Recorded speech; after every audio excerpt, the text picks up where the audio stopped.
Bismillahirrahmanirrahim. Assalamu alaikum students. My name is Abdurrahman and I'm your biology teacher. आज इस session में हम eukaryotic cell का most important organelle discuss करने जा रहे हैं and that is the control centre of the cell.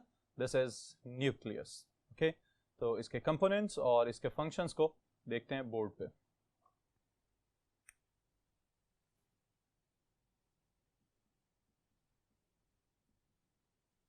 Alright students, first of all, can we define the nucleus?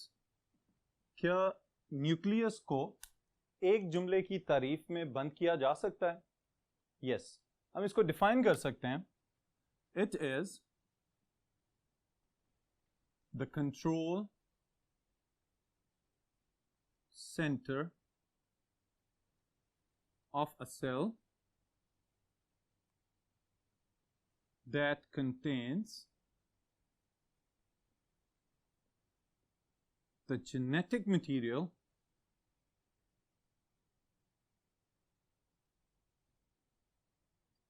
of that cell, or if it is a multicellular organism, तो उस सूरत में हम कह सकते हैं of the whole organism. Okay? अब देखेंगे nucleus मरकज़ा, जिसको उर्दू में हम कहते हैं. अब मरकज़ा कहलाने की वजह क्या बनी हुई है? इसकी पोजीशन. जब रॉबर्ट ब्राउन ने इसको डिस्कवर किया तो उसने देखा कि अगर एनिमल सेल्स हों तो न्यूक्लियस हमेशा दरमियान में मौजूद होता है, लेकिन अगर प्लांट सेल्स हों तो उस सूरत में न्यूक्लियस दरमियान में नजर नहीं आएगा, बल्कि it will be pushed to one side. उसको एक साइड पे धकेल दिया जाता है और उसको धकेलने वाला कौन सा ऑर्गेनल होता है? It is the biggest organelle of the plant cell and that is vacuole. Okay, so इस definition के according इसको हम कह रहे हैं कि ये control center है किसी भी सेल का, क्योंकि इसके पास genetic information मौजूद होती है. और स्टूडेंट्स ये बात याद रखनी है कि genetic information depends on the gene expression. जिस वक्त भी किसी भी सेल को messages दिए जाते हैं तो वो हमेशा genetic information के थ्रू रेगुलेट किए जाते हैं. डीएनए से मैसेंजर आरएनए, मैसेंजर आरएनए से फिर ट्रांसफर आरएनए और ऑनवर्ड जो है राइबोसोमल आरएनए तक ये मैसेजेस जाते हैं और उससे प्रोटीन्स बनाए जाते हैं और डिफरेंट कंपाउंड्स को सिंथेसाइज कर लिया जाता है. तो ये एक कंप्लीट प्रोसेस होता है सेल के अंदर which is initiated from the nucleus. That's why it is known as the control centre of the cell. तो डिस्कवरी का अभी मैंने आपको बताया, it was discovered by Robert Brown. Robert Brown ने इसको डिस्कवर किया और इसकी अगर लोकेशन की बात करें तो ये भी हम पॉइंट यहां पे लिख लेते हैं. Nucleus is present in the centre of an animal cell while it lies or it is pushed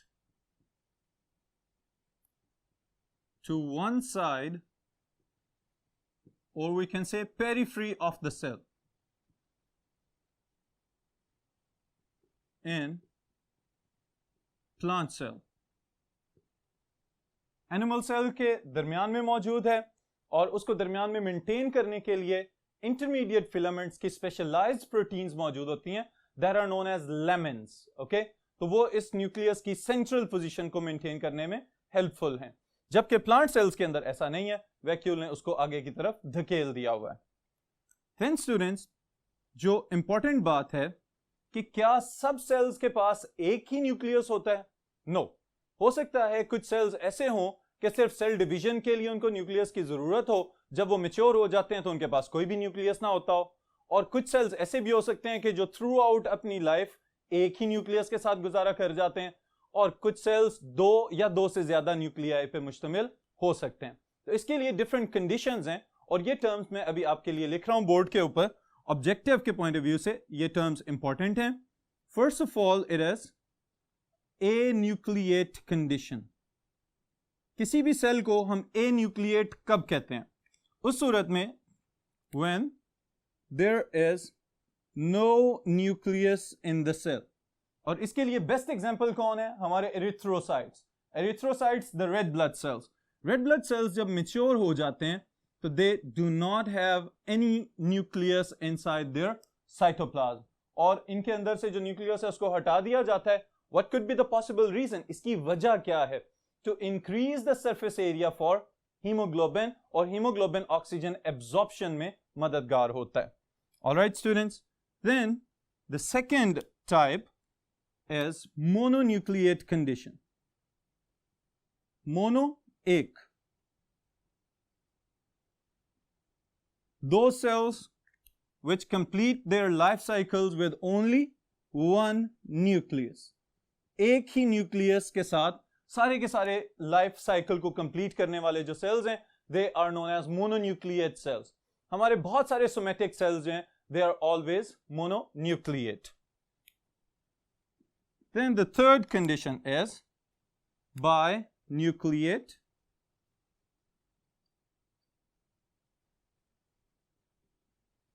or it is also known as dikaryotic condition. Binucleate या dikaryotic condition, in this condition the cells they have two nuclei. कुछ sales के अंदर दो nuclei मौजूद हो सकते हैं एक ही वक्त में साइटोप्लाज्म के अंदर, स्पेशली कुछ माइक्रो ऑर्गेनिजम्स जैसे कि पैरामीशियम। पैरामीशियम में एक न्यूक्लियस जो है उसकी एक्टिविटीज को कंट्रोल करता है और दूसरा न्यूक्लियस जो है वो उसकी रिप्रोडक्शन को कंट्रोल करता है। Then the fourth type is multinucleate condition. Multinucleate, उसके नाम से पता चल जाना चाहिए, मल्टी बहुत सारे। The condition in which the cell contains a lot of nuclei or many nuclei. Okay? इसमें स्टूडेंट्स अगेन एक एग्जांपल हम ले रहे हैं, फंजाई। ऑलराइट, फंजाई के अंदर हाइफे होते हैं, थ्रेड लाइक स्ट्रक्चर्स होते हैं। उनकी ग्रोथ के टाइम बाज़ औक़ात ऐसा होता है कि हमें इस तरह के स्पेशलाइज्ड हाइफे नजर आते हैं, which are known as aseptate hyphae. ऐसे हाइफे कि जिनके दरमियान में क्रॉस वॉल्स या सेल वॉल्स मौजूद नहीं होती, तो उस सूरत में वो एक सिनोसिटिक कंडीशन शो कर रहा होता है, जिसका मतलब ये होता है कि ये सेल्स आपस में फ्यूज हो चुके हुए हैं, और जब बहुत सारे सेल्स आपस में फ्यूज हो जाएंगे, उनके दरमियान में पार्टीशंस नजर नहीं आएंगी, तो it will appear as a huge long cell, और उसमें न्यूक्लियाई की तादाद 2, 3 या इससे कई गुना ज्यादा हो सकती है। That's why this condition is known as multinucleate condition. Alright? फिर ये तो इसके हमने तादाद की बात की है कि डिफरेंट सेल्स के अंदर डिफरेंट नंबर ऑफ न्यूक्लियाई मौजूद हो सकता है। इसके बाद स्टूडेंट्स जो अगली चीज हमारे पास आ रही है, that is about the components of the nucleus. इसमें सबसे पहली चीज हम डिस्कस कर रहे हैं केमिकल कंपोजिशन।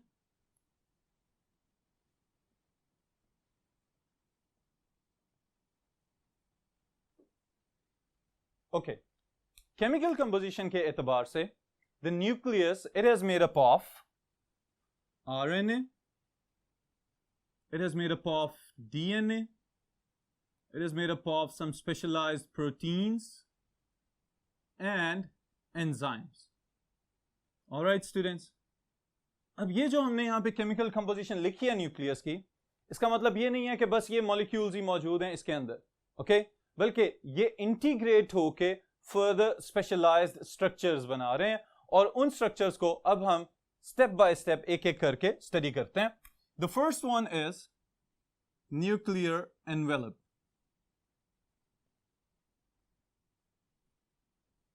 अब स्टूडेंट्स एक बात मैंने आपको प्रीवियस सेशंस में भी बताई है, यहां पे रिपीट कर रहा हूं मैं आपके लिए कि सम टाइम्स हम ऑर्गेनेल्स के साथ सिर्फ उनकी मेम्ब्रेन का जिक्र नहीं करते, बल्कि हम कह देते हैं कि it is an envelope. Okay, तो एनवेलप का मतलब यह है कि यहां पे कोई कॉम्प्लेक्स स्ट्रक्चर मौजूद है, ये सिंपली एक फॉस्फोलिपिड बायलेयर जैसा स्ट्रक्चर नहीं है। ओके, तो अगेन न्यूक्लियर एनवेलप के लिए जब हम एनवेलप की टर्म यूज कर रहे हैं तो it means what? It is a double membrane bounded structure.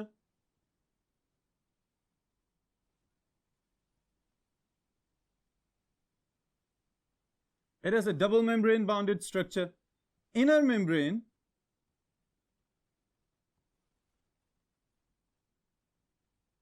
is smooth. और अंदर वाली मेम्ब्रेन का काम क्या है कि न्यूक्लियोप्लाज्म, जो अंदर वाले सारे का सारा सब्सटेंस है, उसको रेगुलेट करना, पार्टिकल्स को या न्यूट्रिएंट्स को या डीएनए और आरएनए को इनवर्ड एंड आउटवर्ड मूव करवाने के लिए कंट्रोल करना. ओके, फिर जो आउटर मेम्ब्रेन है, यहां पे इसकी थोड़ी सी ज्यादा सिग्निफिकेंस है. Outer membrane forms an endomembranes system. यह टर्म मैंने पहले भी यूज की हुई है. एंडोप्लाज्मिक रेटिकुलम, गोल्जी बॉडीज और न्यूक्लियर एनवेलप की outer membrane. Alright students, outer membrane is continuous with ER endoplasmic reticulum, especially rough endoplasmic reticulum, RER, जिसको हम एब्रिविएट करते हैं, और फिर फर्दर इसकी ब्लेबिंग से गोल्जी और बहुत सारे वेसिकल्स भी बनाए जाते हैं. ऑलराइट स्टूडेंट्स, अब ये जो आउटर मेम्ब्रेन है, sometimes it is also possible that with the outer membrane attached ribosomes can be observed. Attached ribosomes can be observed on the outer membrane. All right, students. अब inner membrane simple membrane थी, जो बैरूनी membrane है ये further extend हो रही है, छोटे छोटे channels बनाती है, tubes बनाती है और फिर endoplasmic reticulum में modify हो जाती है. But there is one objective sentence, यहाँ पे एक statement है जो आप लोग multiple choice question के लिए याद रख सकते हैं. That is about the nuclear pores. बहुत सारे न्यूक्लियर पोर्स न्यूक्लियर एनवेलप के ऊपर नजर आ सकते हैं. अब बुनियादी तौर पे ये पोर्स जो हैं ये सिर्फ ओपनिंग्स नहीं है, बल्कि they are controlled by some specialised proteins. और उन प्रोटीन्स का काम क्या होता है कि हर वो बड़ा मॉलिक्यूल जो न्यूक्लियस के अंदर से बाहर भेजा जा रहा है या बाहर से अंदर आ रहा है उसको कंट्रोल करना और उसको एनालाइज करने के बाद इनवर्ड और आउटवर्ड मूव करवाना. Alright students, so the number of nuclear pores varies in different sales.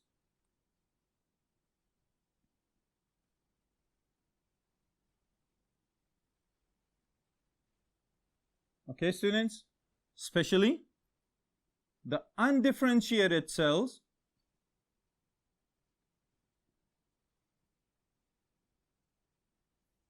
Undifferentiated cells कौन से होते हैं?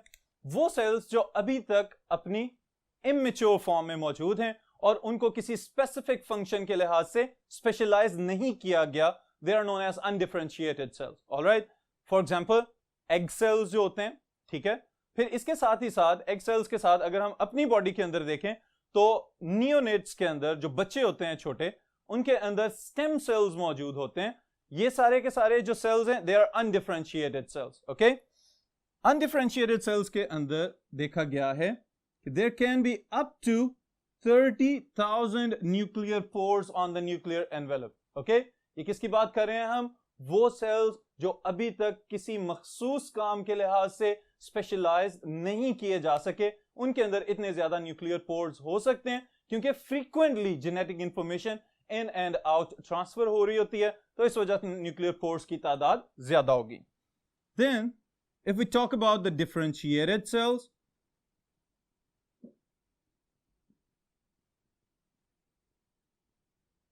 आपकी बुक में एग्जांपल ली गई है एरिथ्रोसाइट्स.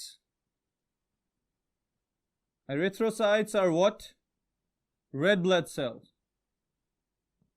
ओके, अब स्टूडेंट्स यहां पे एक इंपॉर्टेंट सवाल पैदा होता है कि red blood cells of the humans when they get matured, जब वो बड़े हो जाते हैं तो उस वक्त तो उनके पास न्यूक्लियस ही नहीं होता. जब न्यूक्लियस नहीं होता तो न्यूक्लियर पोर्स नहीं होंगे. ऑलराइट, तो इसका मतलब यह है कि ये हमारे रेड ब्लड सेल्स की बात नहीं हो रही. They contain only 3 to 4 pores.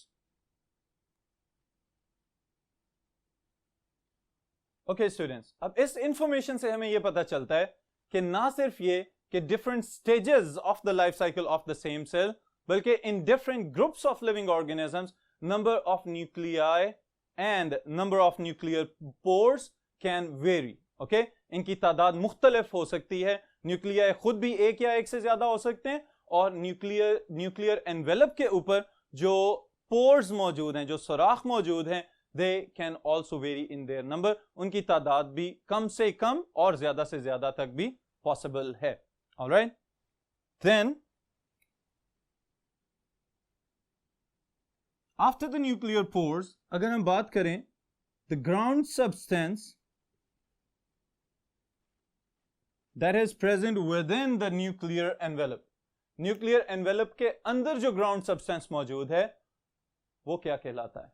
It is nucleoplasm. Okay, in the beginning of this chapter मैंने आपको बताया था एक सेशन में कि जब न्यूक्लियोप्लाज्म और साइटोप्लाज्म मिल जाते हैं तो दोनों के कंबिनेशन के बाद टोटल लिविंग मैटर बनता है, and that is known as protoplasm.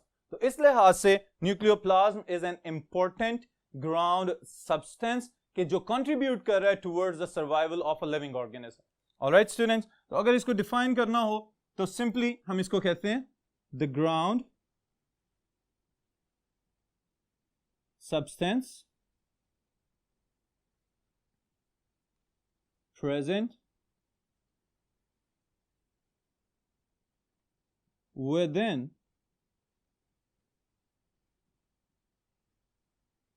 the nuclear envelope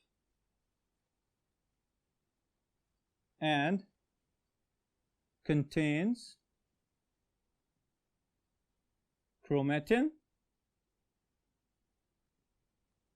proteins and nucleolus. All right students, so this is about the nucleoplasm. बिल्कुल इसी तरह से कि जैसे प्लाज्मा मेम्ब्रेन के अंदर साइटोप्लाज्म मौजूद होता है, इसी तरह यहां पे न्यूक्लियोप्लाज्म मौजूद है जिसके अंदर बहुत सारे अपने कंटेंट्स मौजूद हैं, जिसमें आरएनएस भी हो सकते हैं, डीएनएस भी हो सकते हैं, क्रोमेटिन थ्रेड्स भी मौजूद होते हैं। अगर सेल डिवाइड नहीं कर रहा तो हमें क्रोमेटिन की फॉर्म में नजर आएंगे, और फिर इसी तरह कुछ प्रोटीन्स और एक डेंस बॉडी नजर आती है, that is known as nucleus. Okay, तो इन कंपोनेंट्स की डिटेल्स के लिए अगले पोर्शन पे देखते हैं इसको। Next component is nucleolus. जी स्टूडेंट्स, न्यूक्लियोलस क्या इससे पहले मैं इसके मुतालिक कुछ बता चुका हूं आपको? यस, इनसाइड द राइबोसोम्स मैंने वहां पे आपको ये बताया था कि the ribosomes are the protein factories, but what are the factories of the ribosomes? Ribosomes खुद कहां पे बनाए जाते हैं? तो this is the ribosomal factory of the eukaryotic cell. Okay, किसी भी यूकैरियोटिक सेल के अंदर जो राइबोसोम्स के बनाने वाली जगह है, that is inside the nucleoplasm and it is nucleolus. Alright, तो अगर इसको डिफाइन करना चाहें तो यहां पे एक इंपॉर्टेंट बात पहले आएगी, this is non membrane bounded organelle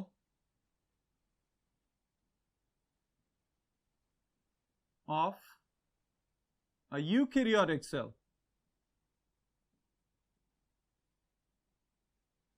eukaryotic cells के अंदर नॉर्मली हम कहते हैं कि they contain membrane bounded organelles, but centrioles or ribosomes or the nucleolus, these three are the non-membrane bounded organelles of a eukaryotic cell. All right students, then what is nucleolus made up of? तो इसकी composition के लिहाज से इसके structure को जब देखा जाए तो it appears as a dense body. ये ऐसा लगता है कि जैसे बिल्कुल इसी तरह जैसे साइटोप्लाज्म में न्यूक्लियस नजर आ रहा होता है, इलेक्ट्रॉन माइक्रोस्कोप में न्यूक्लियस के अंदर न्यूक्लियोलस नजर आ रहा होता है। अब जो न्यूक्लियोलस की अपनी अपीयरेंस है उसको अगर डिटेल से देखें तो हम कह सकते हैं कि according to its morphology the nucleolus is differentiated into two different regions. पहले वाला हिस्सा that is known as granular part or granular region, दानेदार हिस्सा, and the other one is known as fibrillar region or fibrillar part. छोटे छोटे fibrils पे, fibers पे मुश्तमिल हिस्सा. Alright? अब देखें, जो पहले वाला हिस्सा है granular part, that is made up of what? Precursors of ribosomal subunits. Alright students, ribosomes बजाते खुद अगर यूकैरियोटिक राइबोसोम की बात करें तो वो खुद दो अलग-अलग कंपोनेंट्स पे मुश्तमिल होते हैं, 60s सब यूनिट और 40s सब यूनिट. उन सब यूनिट्स को बनाने वाले प्रोटीन्स इस हिस्से में हमें नजर आते हैं, that is known as granular part. और चूंकि इसकी अपीयरेंस ही दानेदार है तो इस वजह से इसका नाम ये रख दिया गया है. And it is present in the periphery of the nucleolus. तो इसलिए हम इसको कह सकते हैं it is peripheral region. All right students, then is the second part. Okay, fibrillar region जो हमें रेशेदार या धागे नुमा हिस्सा नजर आ रहा है in the core of the nucleolus, ये किस चीज पे मुश्तमिल है? राइबोसोम्स की बात हो रही है तो आधा हिस्सा तो प्रोटीन्स के पास है और बाकी आधा किसके पास होता है? Ribosomal RNA. और ये राइबोसोमल आरएनए खुद ट्रांसक्राइब हुआ है राइबोसोमल डीएनए से, उसके फाइबर्स भी यहां पे मौजूद हैं. And this is present in the core of nucleolus. Alright students, तो ये हमारे पास न्यूक्लियोलस की अपनी मॉर्फोलॉजी के लिहाज से वो जो उसकी अपीयरेंस हमें नजर आ रही है उसके पॉइंट ऑफ व्यू से हमने इसको दो अलग-अलग हिस्सों में तकसीम कर दिया है. याद रहे इन दोनों हिस्सों के बाहर कोई और मेम्ब्रेन मौजूद नहीं है. That's why nucleolus is a non-membrane bounded organelle of the eukaryotic cell. Okay? Function क्या perform कर रहा है nucleolus? It is the ribosome synthesis region, or we can say factory. All right. Here, next is one of the most important part of the nucleus, and that is chromatin. The genetic material जिसकी वजह से nucleus की इतनी ज्यादा importance है, and the chromosomes.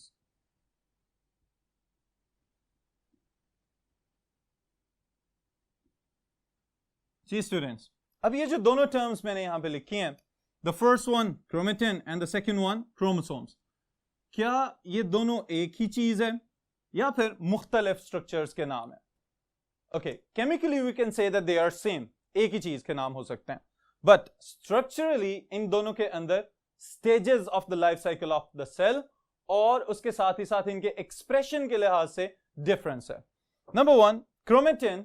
This is a thread-like network of the genetic material inside the nucleus when cell is in non-dividing phase. Okay?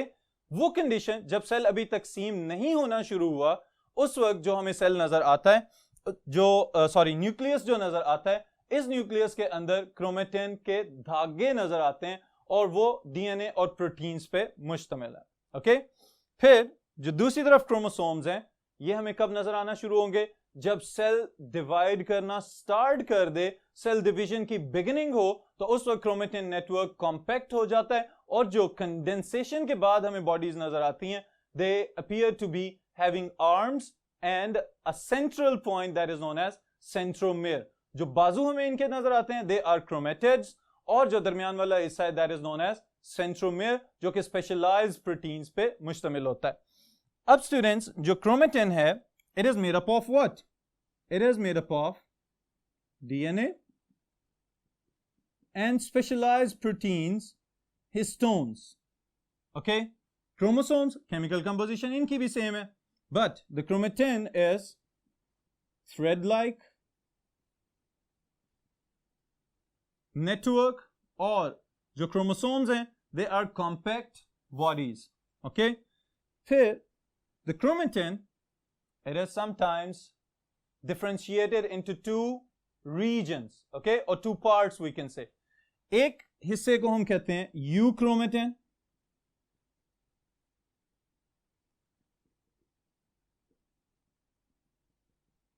और दूसरे हिस्से को कहा जाता है heterochromatin.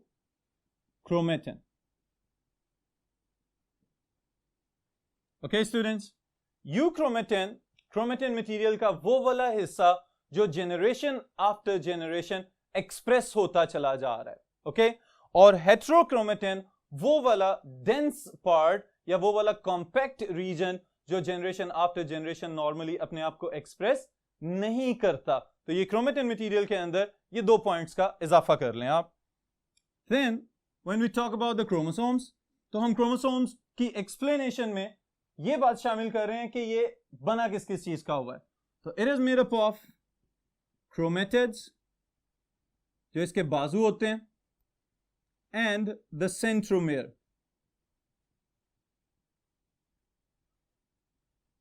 Chromatids and the centromere, okay.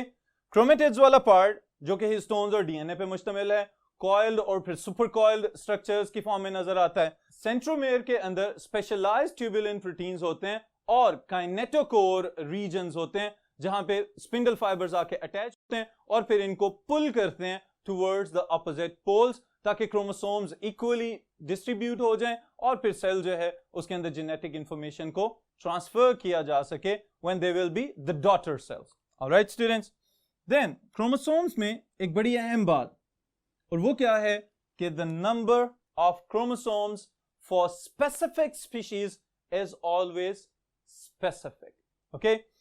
मसलन अगर हम ह्यूमंस हैं तो ह्यूमंस के अंदर एक मखसूस तादाद में क्रोमोसोम्स मौजूद होंगे। आप कोई भी सोमैटिक सेल निकाल के देख लें, उसके अंदर अगर नॉर्मल कंडीशन है तो आपको equal and same number of chromosomes नजर आएगा और वो क्या है 46। Number of chromosomes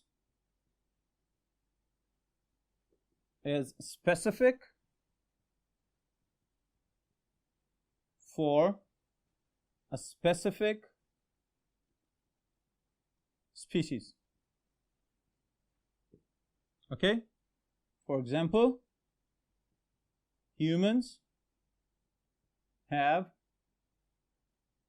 46 chromosomes.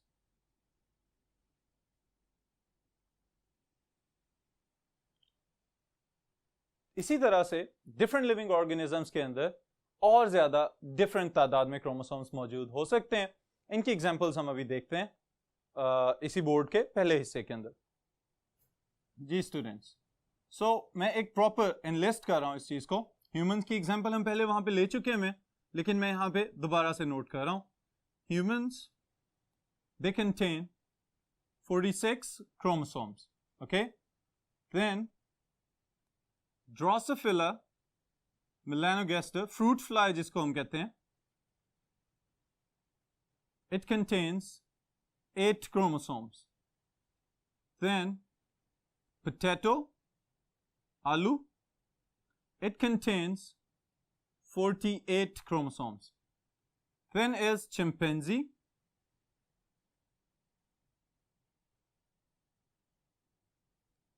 48 chromosomes, okay? Then onion,